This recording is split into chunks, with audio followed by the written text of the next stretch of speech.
kami hampir 10 tahun. Bahkan proyek-proyek strategis nasional yang ada di Jawa Tengah saya bereskan, Pak.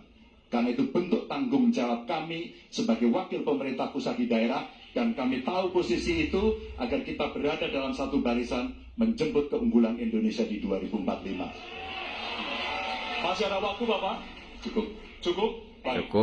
Cukup. Ya, dan selanjutnya kita akan berikan kesempatan calon presiden nomor urut 3 untuk bertanya kepada calon presiden nomor urut 1. Dan waktu Bapak 1 menit dimulai dari sekarang.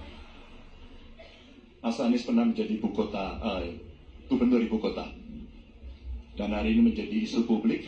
Saya barusan dari IKN. Mas Anies, dengan berbagai kondisi yang ada di Jakarta, traffic jam, orang bermigrasi, bagaimana polusi yang terjadi, saya ingin dapat statement yang clear dari Mas Anies. Apa pendapat Mas Anies ketika kemudian Indonesia sentris itu ingin dibangun, mimpi besar anak bangsa sejak presiden sebelumnya ingin dibangun untuk memindahkan ibu kota dari Jakarta ke IKN. Silakan. Baik, waktunya masih ada, Bapak? Cukup. Cukup? Baik, terima kasih. Kemudian kami silakan calon presiden nomor urut 1 untuk memberikan jawaban selama 2 menit dimulai dari sekarang. Kalau ada masalah jangan ditinggalkan, diselesaikan. Itu filosofi nomor 1. Jadi, ketika di Jakarta menghadapi masalah, maka masalah lingkungan hidup, masalah lalu lintas, kepadatan penduduk, ini harus diselesaikan. Ditinggalkan tidak kemudian membuat otomatis selesai. Justru ini yang harus dibereskan.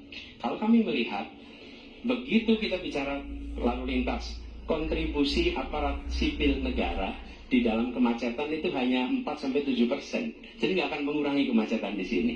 Yang kedua, soal lingkungan hidup. Kalau yang pindah itu pemerintah, bisnis, keluarga masih tetap di sini, masih tetap ada masalah. Karena itu kami berpandangan, masalah yang di Jakarta harus diselesaikan dengan transportasi umum yang dibangun. Kemudian yang kedua, menambah taman yang dibangun, transportasi umum berbasis elektrik. Dan itu semua dikerjakan untuk membuat Jakarta menjadi kota yang nyaman, aman, kota yang membuat kita bisa hidup dengan sehat. Itu terkait dengan Jakarta. Jadi, jangan kita meniru pemerintah Belanda. Mereka punya kota tua, ketika kota tua turun permukaan, mereka pindah ke selatan, bikin di sekitar Monas, ditinggalkan. Masalah tidak diselesaikan. Kita harus menghadapi masalah dengan menyelesaikan. Lalu yang kedua, terkait dengan IKN. Ketika kita memiliki masalah yang masih urgen di depan mata kita, di Kalimantan sendiri, kebutuhan untuk membangun sekolah yang rusak sangat banyak.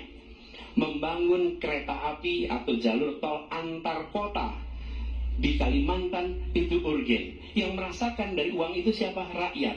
Sementara yang kita kerjakan hanya membangun tempat untuk aparat sipil negara bekerja, bukan untuk rakyat dan bukan pusat perekonomian. Baik.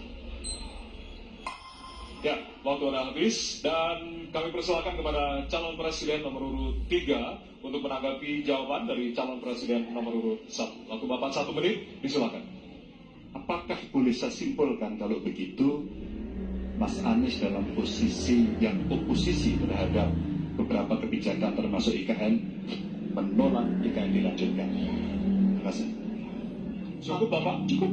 Baik. Baik, selanjutnya kami berikan kesempatan kepada calon presiden nomor urut 1 untuk menanggapi tanggapan dari calon presiden nomor urut 3. Waktunya 1 menit dari sekarang. Inilah salah satu contoh produk hukum yang tidak melewati proses dialog publik yang lengkap. Sehingga dialognya sesudah jadi undang-undang. Dan ketika dialognya sudah undang-undang, siapapun yang kritis dianggap oposisi, siapapun yang pro dianggap pro pemerintah. Kenapa? Karena tidak ada proses pembahasan yang komprehensif yang memberikan ruang kepada publik. Ini negara hukum, bukan negara kekuasaan. Dan negara hukum berikan ruang kepada publik untuk membahas sebuah peraturan sebelum dia ditetapkan. Tapi ini nada-nadanya seperti negara kekuasaan, di mana penguasa menentukan hukum. Dan kemudian dari situ kita berdebat pro kon.